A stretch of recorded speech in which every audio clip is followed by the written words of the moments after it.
Hi guys, Keith Becker here again. We just got done with our evening outreach at a high school here in Missouri. This one near Columbia, Missouri, between Columbia and St. Louis, and met a young man, Brendan, right? That's correct.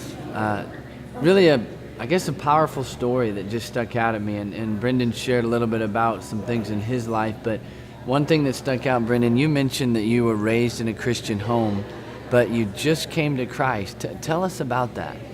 Well, I was raised in a Christian home. My dad was actually a pastor. Growing up, I learned, all about Christianity and how Jesus died for me. And, I always thought, I was kind of a good person, and I was also homeschooled. So, maybe the influences in high school weren't around me as much as some people, the bad influences. But, growing up, I just, I always thought I was a good person. And into my teenage years, God, showed mercy, and even through all the time I rejected him, he showed mercy enough that I never made, big mistakes, quote, like sleeping with a girl or something. Mm-hmm. So I always thought, I was a better person than somebody who has done that.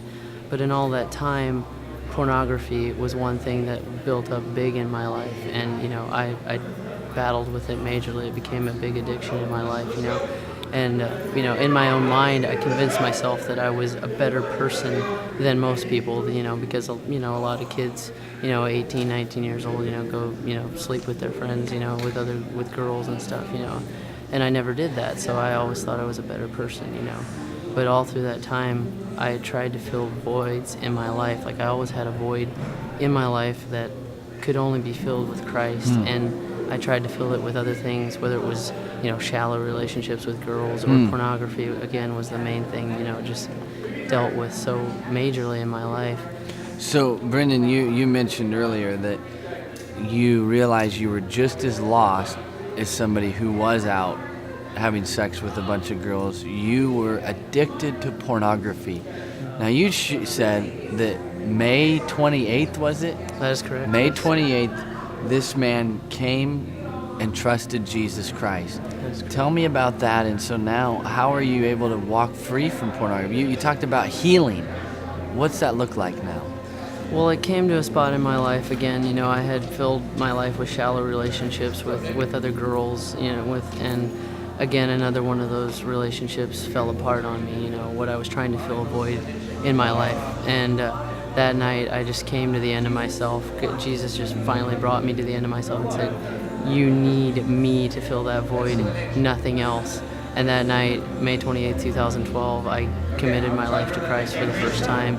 And, I felt so free over that span, And then, a week or two later, maybe, I, struggled with pornography again. I would make that mistake, and I would go back and, do something that, and I said, God, I want to trust you fully, and I want to give everything of me to you. I want to give every part of my heart to you.